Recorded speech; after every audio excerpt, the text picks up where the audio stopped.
यदि नरेंद्र मोदी साहब एक गरीब परिवार में जन्म लेकर के स्ट्रगल किए हैं तो मेरा मानना है कि राजनीति में आने के लिए मुलायम सिंह यादव का संघर्ष भी नरेंद्र मोदी साहब से कम नहीं है। राजनाथ सिंह जी का भी बेटा एमएलए हैं, कल्याण सिंह जी का भी बेटा एमएलए हैं, लालू प्रसाद यादव का भी बेटा जो है चुनाव लड़ के एमएलए हैं, रामविलास पासवान जी का बेटा भी चिराग पासवान एमएलए हैं। तो भाई अगर उस परंपरा में देखा जाए तो इतने प्रतापी मुलायम सिंह जी के बेटे को इतना सा उपलब्धि तो मिलना चाहिए। माननीय मुलायम सिंह यादव जी का जन्म किसी बड़े आईएएस पिता के घर में हुआ था या कोई बड़े इंटेलेक्चुअल्स परिवार के घर में हुआ था या किसी बड़े राजनेता के घर में हुआ था या कोई बड़े बिजनेसमैन के घर में हुआ था। अखिलेश यादव जी के लिए ना संगठन बड़ा है ना सरकार, सिर्फ परिवार बड़ा है। नरेंद्र मोदी साहब जब अपने पीक पर पहुंचे यानी कि वर्ष 2014, तो इनके सामने राजनीति में कोई भी बड़ा वृक्ष नहीं था, लेकिन मुलायम सिंह यादव जी के सामने जॉर्ज फर्नांडिस, लालू प्रसाद यादव, शरद यादव, नीतीश कुमार जैसे, रामविलास पासवान जी जैसे, चौधरी चरण सिंह जी जैसे कई सारे लोग राजनीति में बड़े बड़े थे जिनके बीच से इनको आगे निकलना पड़ा। मैं अपनी बहन को कहना चाहता हूं कि अगर गलती हो तो माफ़ कर दीजिएगा। वैसे भी आप हमसे छोटी हैं तो बड़े भाई से अगर कुछ गलती हो जाए तो माफ़ कर दीजिएगा, लेकिन जो सच्चाई है वो सुनिएगा। नमस्कार दोस्तों, लोकतांत्रिक आवाज़ में आपका स्वागत है। मैं रजनीश सिंह तोमर, राष्ट्रीय संयोजक लोकतांत्रिक आवाज़ में भारत के सभी जनता का हार्दिक अभिनंदन करता हूँ। दोस्तों, कुछ दिन पहले की बात है, भारतीय जनता पार्टी के उत्तर प्रदेश के उप मुख्यमंत्री श्री केशव प्रसाद मौर्य जी ने एक स्टेटमेंट दिया था कि सरकार से बड़ा संगठन होता है। तो उस पर जो है दो राय हो सकता है, आपका और मेरा। तो उस पर अखिलेश यादव जी का एक स्टेटमेंट आया कि ना संगठन बड़ा ना सरकार बड़ा। अब ये तो वो राजनीतिक लोग हैं तो वो राजनीतिक बात करते हैं, लेकिन अखिलेश यादव जी के बातों पर उत्तर प्रदेश की जनता को या हम जैसे जो आईएएस की तैयारी करवाने वाले शिक्षक हैं उन पर जरा भी प्रभाव नहीं पड़ता है। क्यों? क्योंकि अखिलेश यादव जी के लिए ना संगठन बड़ा है ना सरकार, सिर्फ परिवार बड़ा है। ये तो सिर्फ मैं 8 लोगों का आपको जो है परिचय आज दूंगा, बाकी ये बड़ी लंबी फेहरिस्त है। तो दोस्तों, बिल्कुल तटस्थता के साथ आज शुरू करते हैं। अखिलेश जी के उस कोटेशन में थोड़ा सा बात जोड़ते हुए कि अखिलेश यादव जी ना संगठन बड़ा ना सरकार, आपके लिए तो सिर्फ बड़ा परिवार। अब दोस्तों, शुरू करने के पहले मैं आपको ये बता दूं कि माननीय मुलायम सिंह यादव जी का यदि आप मुझसे व्यक्तिगत रूप से पूछेंगे तो मैं बेहद सम्मान करता हूं और एक भारतीय नागरिक और भारतीय संस्कृति को ध्यान में रखते हुए मैं कुछ भी कहने के पहले माननीय मुलायम यादव जी को चरण स्पर्श करता हूँ और मैं मुलायम सिंह यादव जी से हाथ जोड़ करके एक विनती कर रहा हूँ कि इस तटस्थ इंटरप्रिटेशन में अगर कोई गलती हो जाए तो माफ़ करिएगा। दोस्तों, मैंने ऐसा क्यों कहा? क्योंकि स्वर्गीय मुलायम सिंह यादव जी का जन्म कोई बड़े परिवार में नहीं हुआ था। ऐसा नहीं था कि माननीय मुलायम सिंह यादव जी का जन्म किसी बड़े आईएएस पिता के घर में हुआ था या कोई बड़े इंटेलेक्चुअल्स परिवार के घर में हुआ था या किसी बड़े राजनेता के घर में हुआ था या कोई बड़े बिजनेसमैन के घर में हुआ था। हम सभी जानते हैं कि माननीय स्वर्गीय श्री मुलायम सिंह यादव जी का जन्म 1939 में हुआ था और एक बेहद सामान्य परिवार में हुआ था। दोस्तों,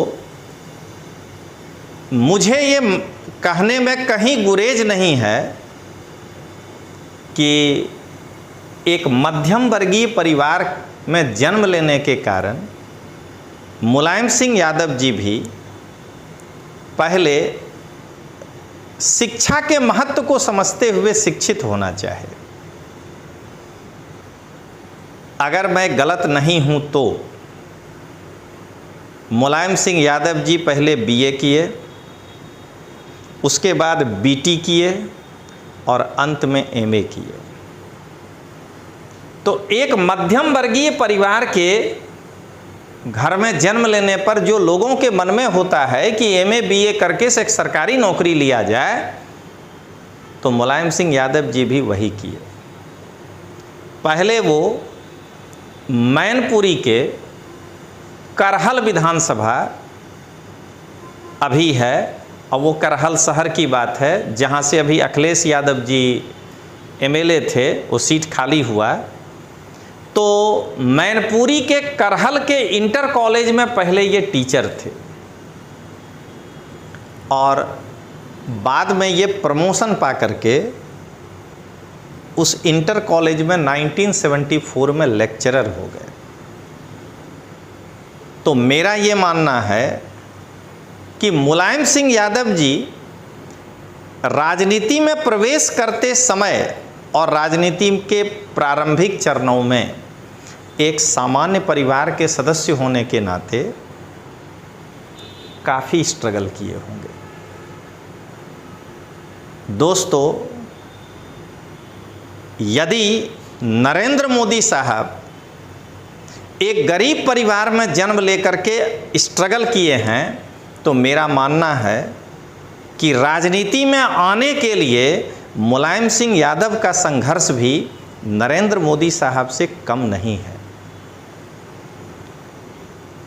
आप सोचिएगा कि नरेंद्र मोदी साहब जब अपने पीक पर पहुंचे, यानी कि वर्ष 2014, तो इनके सामने राजनीति में कोई भी बड़ा वृक्ष नहीं था। लेकिन मुलायम सिंह यादव जी के सामने जॉर्ज फर्नांडिस, लालू प्रसाद यादव, शरद यादव, नीतीश कुमार जैसे, रामविलास पासवान जी जैसे, चौधरी चरण सिंह जी जैसे कई सारे लोग राजनीति में बड़े बड़े थे जिनके बीच से इनको आगे निकलना पड़ा। लेकिन आज मैं मुलायम सिंह जी के बारे में बात करने नहीं आया हूं दोस्तों। आज मैं अखिलेश यादव जी के इस स्टेटमेंट पर उनको बताना चाहता हूं कि समाजवादी पार्टी को भी यदि एक अरविंद केजरीवाल के आम आदमी पार्टी के जैसा प्राइवेट लिमिटेड कंपनी कह दिया जाए तो अतिशयोक्ति नहीं होगी, क्योंकि इस पार्टी में परिवार से बड़ा संगठन नहीं है और संगठन हमेशा परिवार से छोटा है। तो अब मैं मुलायम सिंह यादव जी के ये जो 8 रिलेटिव हैं, जरा इनके बारे में आपको परिचय दें और ये अखिलेश यादव जी तक ये वीडियो पहुंचे, जिससे कि उनको पता चले कि उनकी बातों को सीरियसली कोई भी इंटेलेक्चुअल आदमी क्यों नहीं ले रहा है। सबसे पहले अखिलेश यादव खुद मुंह में सोने का चम्मच लेकर के जन्म लिए थे, क्योंकि अखिलेश यादव जी का मुलायम सिंह यादव से पहला संबंध क्या है कि वो उनके बेटे हैं। तब बेटा होने के कारण इनको सबसे बड़ा लाभ क्या मिला कि इनको अपने पार्टी में किसी के साथ संघर्ष नहीं करना पड़ा। मुलायम सिंह यादव जी को बहुत करना पड़ा जब वो लोक दल में थे, जनता दल में थे, समाजवादी पार्टी उन्होंने अपने दम पर खड़ा किया। अखिलेश यादव को मुलायम सिंह यादव के द्वारा बनाया गया प्लेटफॉर्म मिला। ये समाजवादी पार्टी के दूसरे अध्यक्ष, यानी पहला मुलायम सिंह जी और उसके बाद अखिलेश यादव जी। उत्तर प्रदेश का जो मुख्यमंत्री का पद इनको मिला 2012 से 17 तक जो रहे, वो सिर्फ इसलिए रहे कि ये मुलायम सिंह जी के बेटे थे। 2012 से 18 तक ये एमएलए रहे, विपक्षी दल का नेता ये 22 से 24 रहे। जब मर्जी होता है तब ये जो है अपना माने लोकसभा में लड़ना है तो लोकसभा में, अब विधानसभा में लड़ना है विधानसभा में। देखिए कन्नौज लोकसभा सीट से 2000 से 2012 और 24 में इतनी बड़ी राजनैतिक उपलब्धि अखिलेश यादव को इसलिए मिला क्योंकि ये मुलायम सिंह जी के बेटे थे। उत्तर प्रदेश के और किसी यादव को इतनी उपलब्धि क्यों नहीं मिला, ये पहला प्रश्न है अखिलेश जी आपसे। अब आइए, चलिए इतना सा मान लीजिए भारत के राजनीति में लोग बर्दाश्त कर लेते हैं। क्यों? क्योंकि मैं तो तटस्थ एनालिसिस कर रहा हूं कि भाई राजनाथ सिंह जी का भी बेटा एमएलए हैं, कल्याण सिंह जी का भी बेटा एमएलए हैं, लालू प्रसाद यादव का भी बेटा जो है चुनाव लड़ के एमएलए हैं, रामविलास पासवान जी का बेटा भी चिराग पासवान एमएलए हैं।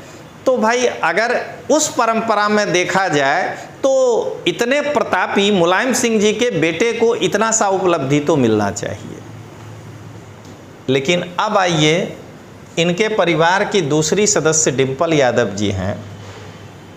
हालांकि अगर जाति के हिसाब से देखा जाए तो ये हमारी बहन लगती हैं, क्योंकि ये राजपूत हैं, रावत लिखती हैं। लेकिन आप समझ रहे हैं कि जाति की भूमिका राजनीति में है, लेकिन लोकतांत्रिक आवाज़ तटस्थ एनालिसिस करता है। तो मैं अपनी बहन को कहना चाहता हूं कि अगर गलती हो तो माफ़ कर दीजिएगा। वैसे भी आप हमसे छोटी हैं, तो बड़े भाई से अगर कुछ गलती हो जाए तो माफ़ कर दीजिएगा, लेकिन जो सच्चाई है वो सुनिएगा। अब डिंपल यादव जी को किस चीज़ का मिला, तो ये मुलायम सिंह यादव जी से इनका क्या संबंध है, तो ये पुत्रवधू हैं। कन्नौज लोकसभा सीट इनको 2012 से 19 जो मिला वो गिफ्ट में मिला, क्योंकि अगर ये मुलायम सिंह जी की पुत्रवधू नहीं होती तो वहाँ से कोई और चुनाव लड़ता। और मैनपुरी लोकसभा से ये 2022 से लेकर के अभी तक है। क्या इस तरह की छूट समाजवादी पार्टी में किसी दूसरे कार्यकर्ता को मिलेगा कि भाई अभी हम यहाँ से जीत गए, अब छोड़ो अगला बार कोई और जगह टिकट दे दो? नहीं मिलेगा। वो कार्यकर्ता हिम्मत नहीं कर पाएगा, क्योंकि उसका क्षेत्र ये होगा। मुलायम सिंह जी का पुत्रवधू होने के कारण कहीं से चुनाव लड़ जाएंगे, जीत जाएंगे। अब आइए अखिलेश यादव जी, ये तीसरे हैं शिवपाल सिंह यादव। मैं कुछ भी कहने के पहले अपने चाचा जी को ये कहना चाहता हूँ कि चचा आप हमसे तो उम्र के बड़े हैं, लेकिन जनता को वास्तविकता बताना जो है ज़रूरी है, तो अगर मेरे से कोई भूल हो जाए तो भतीजा समझ के माफ़ कर दीजिएगा। और मुझे तो ऐसा लगता है कि अगर आप भतीजा समझ लीजिएगा तो हमको भी कोई लोकसभा टिकट तुरंत मिल जाएगा। तो अब आइए आगे देखते हैं। शिवपाल सिंह यादव जी का जो विकास है उसका पहला कारण क्या है? मुलायम सिंह यादव से संबंध क्या है कि ये भाई हैं। इनको पहले प्रदेश में महासचिव समाजवादी पार्टी का बनाया गया। जरा सोचिए कि क्या राजनीति में एंट्री लेते ही किसी को इतना बड़ा पद मिल सकता है। तुरंत कार्यवाहक प्रदेश अध्यक्ष बन गए 2007 में, और 2 साल के अंदर ही इनको प्रदेश अध्यक्ष बना दिया गया। और मुलायम सिंह यादव जी का भाई होने का इनको कितना बड़ा गिफ्ट मिला है कि ये जसवंत नगर विधानसभा से पहले मुलायम सिंह यादव जी होते थे एमएलए, पहले वो अपना पूरा छवि बना दिए वहाँ, और उसके बाद ये उत्तराधिकार में इनको 1996 में दिए हैं। ये आज तक चुनाव हारवे नहीं किए। जरा सोच करके देखिए कि अगर मुलायम सिंह जी जसवंत नगर से चुनाव नहीं लड़े होते और वहाँ अपना एक फील्ड नहीं बना दिए होते तो इनको पहले चुनाव में कितनी परेशानी होती। नेताजी के नाम से ही जीते हैं पहली बार। अब आइए अखिलेश यादव जी, राम गोपाल यादव। राम गोपाल यादव जी तो और हमसे बड़े हैं, तो ये भी चचा ही हुए। ये मुलायम सिंह यादव से क्या संबंध है? भाई लेकिन चचेरा। माने मुलायम सिंह जी के चाचा का बेटा, शिवपाल तो पिता का बेटा, माने अपना भाई। तो चाचा हैं, देखिए महासचिव हैं। माने घरे का आदमी मुलायम सिंह यादव अध्यक्ष बन करके सपा को पकड़े हुए हैं। जनरल सेक्रेटरी का पद जो है दूसरा इंपॉर्टेंट होता है, वो अपने भाई को दिए हुए हैं। प्रदेश में जनरल सेक्रेटरी पद पहले अपने भाई को दिए हुए हैं, बाद में उसको अध्यक्ष बना दिए हैं। जरा सोचिएगा कि किस प्रकार से परिवारवाद की जड़ों को जो है ये बढ़ाना शुरू किए। ये संभल लोकसभा एक बार रहे, चूंकि चचेरा भाई थे, कहीं लोकसभा में ज़्यादा बार जीतने पर कहीं राज्य नहीं मांग लें पांडव के तरह कि बस दे दो मुझको 5 ग्राम, तो मुलायम सिंह यादव जी इनको दे दिए 5 ग्राम, रख लिए पूरी धरती तमाम। इनको राज्यसभा में भेज के 92 से लेकर के 2004 एक बार लोकसभा, फिर 8 से लेके अब तक ये राज्यसभा में। क्या इतना बड़ा विशेषाधिकार समाजवादी पार्टी के किसी और कार्यकर्ता को मिलेगा? अखिलेश यादव जी को मैं यही बताना चाह रहा हूं कि पहले ना आप अपने समाजवादी पार्टी में एक बार रिफॉर्म करिए। पहले आप अपने इस परिवारवादी, मैं आज अखिलेश यादव जी से ये निवेदन कर रहा हूं कि पहले आप अपने इस परिवारवादी पार्टी में सुधार करिए और उसको लोकतांत्रिक पार्टी बनाइए। उसके बाद जब आप ये सब बात कहिएगा ना कि ना परिवार संगठन बड़ा ना सरकार, तब लोग आपकी बात को महत्व देंगे या आपके बात में भारीपन आएगा। अब आइए, इनके परिवार के 5वें सदस्य हैं धर्मेंद्र यादव जी। इनका संबंध क्या है? तो ये भतीजा हैं। मैनपुरी लोकसभा से ये 2004 से 9 तक रहे, बदायूं में ये 9 से 19 तक रहे, अब फिर आजमगढ़ से ये बन गए। आप जरा बताइए कि ये सारा सीट देखते जाइए। पहले मुलायम सिंह यादव उसको एक मतलब कि बनाते हैं क्षेत्र, उस क्षेत्र को किसी अपने परिवार के नए सदस्य को देते हैं और खुद फिर एक नए क्षेत्र में चले जाते हैं। उनको पता है युद्ध कैसे जीता जाएगा। क्यों? क्योंकि मैं एक बार फिर कह रहा हूं कि मुलायम सिंह यादव जी के प्रति मेरे दिल में इतना सम्मान है कि मेरा यही मानना है कि भारतीय राजनीति में नरेंद्र मोदी साहब से कम जो है संघर्ष मुलायम सिंह यादव ने नहीं किया। वो जमीनी नेता थे, इसलिए वो जानते थे कि हम जिस जगह जाएंगे चुनाव जीत जाएंगे। वहाँ पहले 5 साल रह करके एक बेस बना दो, एगो बेटा को दे दो, एगो भतीजा को थमा दो, एगो पुत्र वधू को थमा दो, एगो जो है कोई चचेरा भाई को थमा दो। मुलायम सिंह यादव जी ने ये किया है। मैनपुरी, बदायूं, आजमगढ़, भाई कहाँ कहाँ से रहिएगा सांसद, कोई सीमा तो तय कर लीजिए। अब आइए, ये सब क्या हो रहा है हम बताते हैं ना। मान लीजिए कि यहाँ से अखिलेश यादव 9 में मन बना लिया कि हम चुनाव लड़ेंगे, तो भाई के यहाँ भेज दिया।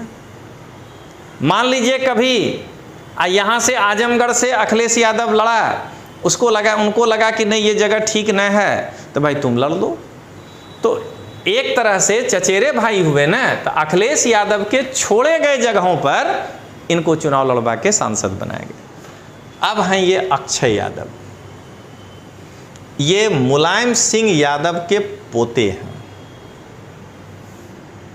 पोता, तीसरा पीढ़ी, माना राम गोपाल यादव के बेटे हैं।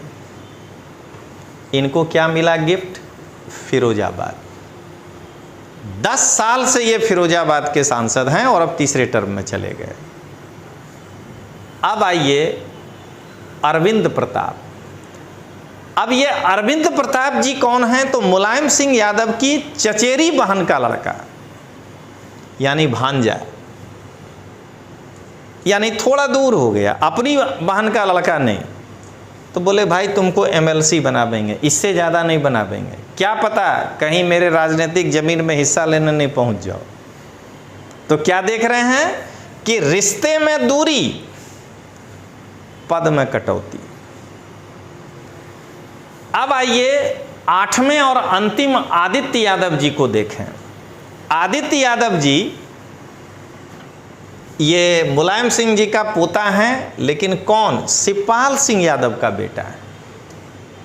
अभी पिताजी का मन भरा ही नहीं, 96 से सांसद होते हुए, MLA होते हुए, अब बेटा को खड़ा कर दिए। ये इस साल पहली बार बदायूं से लड़े और ये चुनाव जीत गए। बदायूं इनको क्यों दिया गया? तो ये देख लीजिए किस तरह से परिवार में ही सीटों का बंटवारा होता है। ये रहे धर्मेंद्र यादव, ये अब तक बदायूं से थे। तो अब आजमगढ़ के सीट पर अखिलेश यादव जो है दोबारा लड़ना नहीं चाह रहे थे, तो धर्मेंद्र यादव को जब भेजा गया आजमगढ़, तब बदायूं में सेट कर दिया गया अक्षय यादव को। देखिए जरा, राम गोपाल यादव जो हैं वो नहीं। अब देखिए तो जरा डिम्पल यादव, जब कन्नौज से लड़ेंगे अखिलेश यादव 2024 में, तो डिम्पल यादव लड़ेंगी मैनपुरी से। देखिए किस तरह से यहाँ परिवार में जो है ये कन्नौज से इस बार कौन लड़े? अखिलेश यादव। तो डिम्पल जी लड़ेंगी मैनपुरी से। तो इस तरीके से मुलायम सिंह यादव जो शुरुआत में संघर्ष किए, लेकिन एक बड़ा वटवृक्ष राजनीति में बना दिए। और इसलिए जो है जब अखिलेश यादव जी इस बात को बोलते हैं, तो मुझे ये कहना पड़ता है कि अखिलेश यादव जी, आपके लिए तो ये स्टेटमेंट होना चाहिए कि ना संगठन बड़ा ना सरकार बड़ा, तो है मेरा मुलायम परिवार। तो चलिए दोस्तों, इसी मोड के साथ ख़त्म करते हैं। तब तक के लिए जय हिंद, जय उत्तर प्रदेश।